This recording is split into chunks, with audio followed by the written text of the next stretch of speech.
ایمان مجھے روکے ہے تو کھینچے ہے مجھے کفر، ایمان مجھے روکے ہے تو کھینچے ہے مجھے کفر، کعبہ میرے پیچھے ہے کلیسا میرے آگے۔ ایک ڈائلسس کے مریض کی داستان محبت ہے ان زور آور لوگوں سے۔ یہ زور آور کا لفظ انہوں نے خود استعمال کیا ہے۔ ان زور آور لوگوں سے زبردستی اغوا کر کے اپنے پاس مہمان رکھ لینے کی یہ کہانی ہے جو انہوں نے خود میڈیا کے سامنے ایک پریس کانفرنس کر کے بیان کی، اور اس کے بعد جو کچھ انہوں نے خود پھر کہا دوبارہ، یعنی یو ٹرن لے لیا، تو گویا انہیں فٹ بال بنا دیا گیا۔ یعنی ایک مریض کو، ڈائلسس کا جو مریض ہوتا ہے وہ بستر مرگ پر ہوتا ہے، یعنی اپنی ٹانگیں قبر میں لٹکائے ہوئے ہوتا ہے اور دنیا سے اس کا چل چلاؤ ہونے ہی والا ہوتا ہے۔ کسی بھی وقت وہ آخرت کا سفر شروع کر سکتا ہے، لیکن ان زور آوروں نے انہیں بھی نہیں چھوڑا اور زبردستی اپنا مہمان بنا گئے۔ ان کا تو یہ کہنا ہے کہ مچھروں سے بھی کٹوایا اور کئی بار ڈائلسس کے لیے اسپتال میں بھی داخل کرایا، اور جب ان سے پوچھا گیا آپ کا موبائل کہاں گیا تو انہوں نے کہا وہ تو انہوں نے فوراً میری جیب سے نکال لیا تھا۔ یہ ڈائلسس کے جس مریض کی کہانی ہے ان کا تعلق بلوچستان نیشنل پارٹی سے تھا، اور نام ہے ان کا سینیٹر محمد قاسم رونجھو۔ ان کے صاحبزادے بیرسٹر جہانزیب رونجھو نے بتایا کہ میرے والد کو استعفیٰ کے لیے زبردستی سینٹ لایا گیا، حالانکہ میرے والد پہلے ہی استعفیٰ دے چکے تھے۔ طویل عرصے سے پارٹی کے لیے قربانیاں دینے والے کارکن کے ساتھ ایسا سلوک کرنے کی پارٹی قیادت سے یہ توقع نہیں تھی۔ دوسری جانب ان کے والد قاسم رونجھو نے بھی اپنی پریس کانفرنس میں دوسری طرح کی باتیں کی جو کہ اس سے پہلے وہ کر چکے تھے، یعنی انہوں نے یو ٹرن لے لیا۔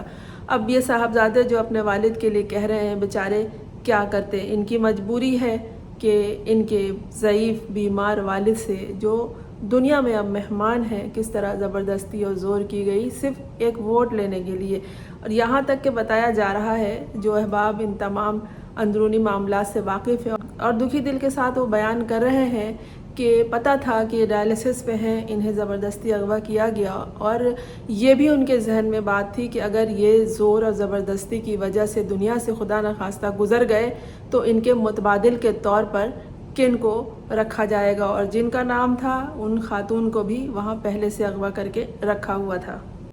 پارٹی پالیسی کے خلاف یعنی بی این پی کے خلاف 26ویں آئینی ترمیم کے حق میں ووٹ دینے والے سینیٹر قاسم رونجھو نے اسلام آباد میں پارلیمنٹ ہاؤس کے باہر میڈیا سے گفتگو کیا۔ پہلے یہ اسمبلی میں ہی یہ گفتگو کرنا چاہ رہے تھے، لیکن کورم پورا نہ ہونے کی بات کر کے انہیں گفتگو نہیں کرنی دی۔ اس کے بعد تو جناب جیسے ہی باہر نکلے انہیں میڈیا نے گھیر لیا۔ ان کی باڈی لینگویج دیکھیے، یہ جس طرح سے بول رہے ہیں، یہ ایک مریض ہیں، اور پھر وہی بات کہ دنیا میں بس ان کا آخری دن ہی چل رہا ہے، اور انہوں نے جو گفتگو کی یہ بالکل سچ تھی۔ انہوں نے بتایا کہ 7 دن انہیں زور آوروں نے اپنا مہمان بنا کے رکھا اور ان سے یہی کہتے رہے، انہوں نے کہا کہ بھائی مجھے گھر جانے دو، تو ان سے یہی کہتے رہے کہ نہیں آپ ہمارے مہمان ہیں، اور ان کا کھانا پینا بھی دیتے رہے۔ 2 دفعہ ڈائلسس کے لیے انہیں اسپتال میں بھی داخل کرایا، اور ان کا کہنا ہے کہ وہاں اتنے مچھر تھے کہ مجھے ملیریا ہو گیا، اور پھر اس کا بھی انہوں نے علاج کرایا، اس کے لیے بھی مجھے اسپتال لے گئے۔ اور جب انہوں نے میڈیا سے یہ بات کی تو اس کے بعد سمجھیے کیونکہ ان کے اوپر اختر مینگل کا جو بلوچستان نیشنل پارٹی کے سربراہ ہیں ان کا دباؤ تھا کہ فوراً ریزائن دو۔ ان کا یہ کہنا ہے کہ جب ووٹ ڈلوا لیا ہے تو آئندہ بھی انہیں استعمال کر لیں گے، اس لیے میں اپنی پارٹی کی طرف سے ان سے استعفیٰ لے رہا ہوں، یہ استعفیٰ دے دیں تو بہتر ہے۔ اور ان کے دل میں چونکہ وہ بھی مریض تھے اور بڑی عمر کے آدمی ہیں وہ، تو انہوں نے بھی ساری بات کھل کے بتا دی۔ جو آدمی دنیا میں مہمان ہوتا ہے اور اس عمر میں ہوتا ہے وہ جھوٹ نہیں بولتا، اسی طرح انہوں نے ہر بات سچ سچ بتا دی۔ لیکن اس کے بعد زوراوروں نے جو ڈنڈا اٹھایا ان کے سر پہ تو ان کے صاحبزادے بیرسٹر جہانزیب بھی بول اٹھے اور یہ بھی بولنے لگے، اور بڑا دکھ ہوا ان کی گفتگو کو سن کر کے یہ اب جھوٹ بولنے لگے، اور یہ بول رہے تھے کہ میں 15 دن سے اپنے گھر میں تھا۔ آپ 15 دن سے اپنے گھر میں تھے تو کسی کو اطلاع دے دیتے، کوئی ویڈیو بنا کے رکھ لیتے، یا کسی کو کوئی گواہ 2 دن رکھ لیتے کہ میں اپنے گھر میں ہوں اور اغوا نہیں ہوا ہوں، لیکن یہ اپنے گھر میں نہیں تھے۔ اب یہ جھوٹ بول رہے ہیں بیٹھ کر، اور ساتھ ان کے